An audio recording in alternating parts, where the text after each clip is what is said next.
सूरज आग उगल रहा था। पेड़ों के पत्ते झुलस गए थे और सूखी घास से धुआं उठ रहा था। टुनटुनी और रानो एक सूखे पेड़ की टहनी पर बैठी हाँफ रही थी। उफ, रानो, क्या ये सूरज आज हम सबको भूनकर ही मानेगा? पंख फड़फड़ाने की भी हिम्मत नहीं बची। उई माँ, ये टहनी है या तवा? रानो, मुझे लगता है आज हम सब चिकन तंदूरी बन जाएंगे।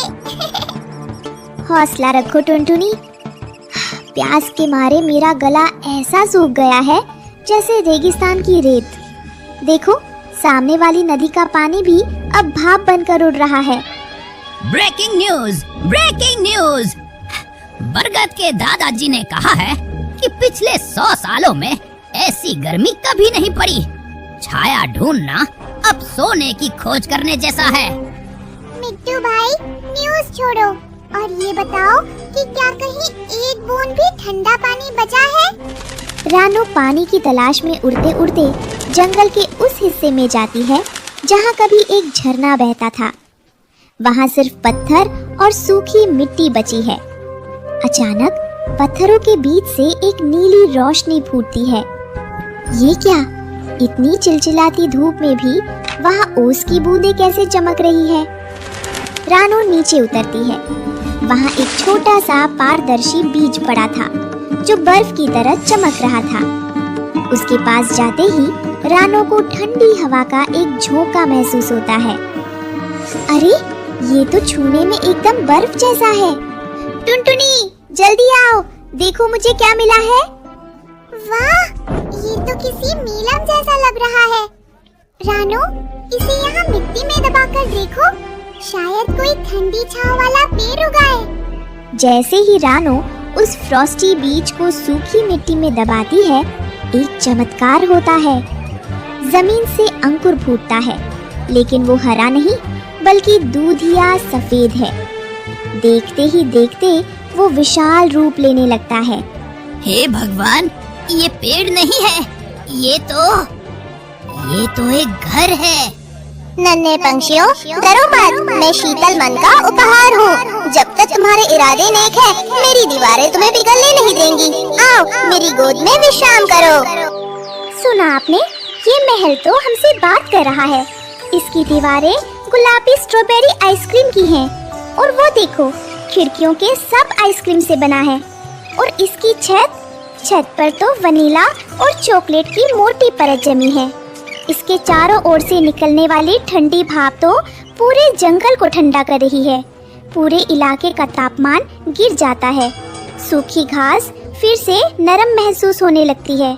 घर के दरवाजे खुद ब खुद खुल जाते हैं और अंदर से ठंडी क्रीम की खुशबू आने लगती है।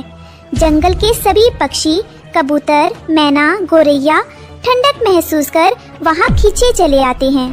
ये कुदरत का करिश्मा है या कोई जादू? रानो बेटी, तुमने आज पूरे जंगल की जान बचा ली।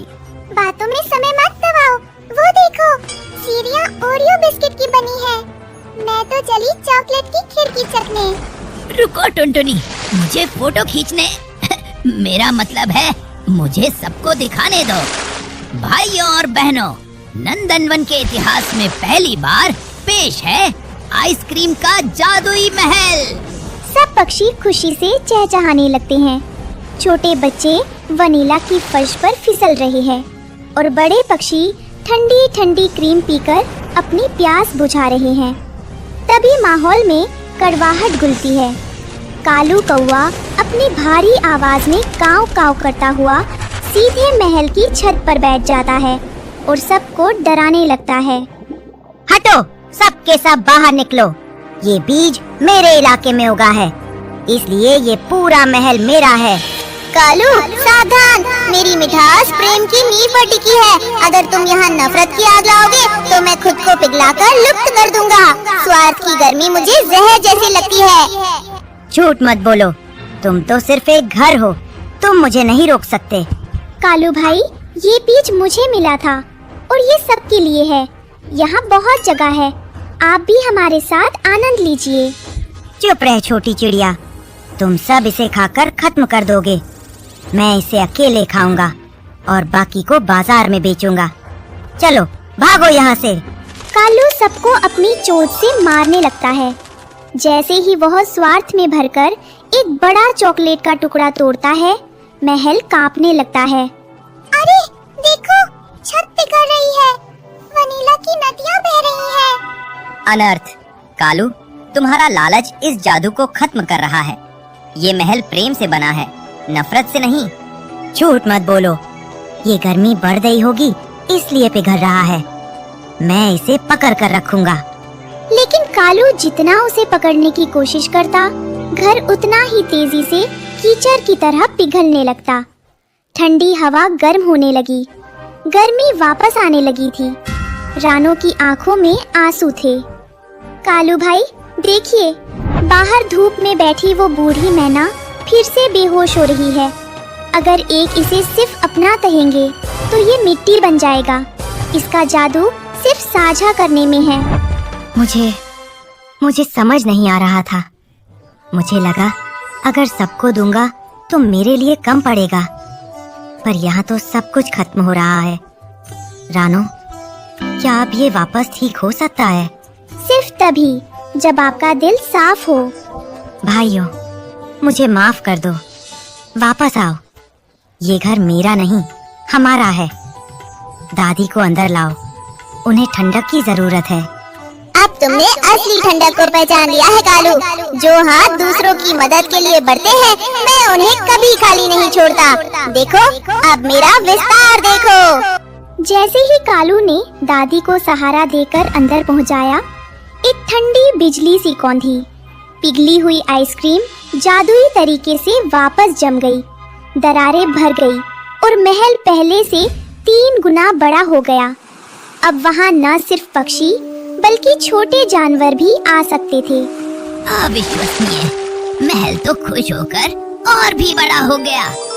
आज हमने सीखा कि गर्मी केवल सूरज की नहीं होती, मन के लालच की भी होती है, और उसे मिटाने के लिए बांटने की ठंडक चाहिए। सही कहा मिट्टू। और अब भाषण बंद करो। कालू भाई ने वनीला की नई गैलरी खोली है। चलो सब मिलकर दावत उड़ाते हैं। पूरा जंगल उस जादुई महल में चहचहा उठा। कालू अब गेट पर पहरेदार नहीं बल्कि सबका स्वागत करने वाला मेजबान बन गया था। नंदनवन में अब गर्मी का डर नहीं बल्कि एकता की मिठास थी। याद रखना, जब तक तुम मिलजुल कर इस मिठास को बांटोगे, मेरी बर्फ कभी नहीं पिघलेगी। बांटना ही असली जादू है।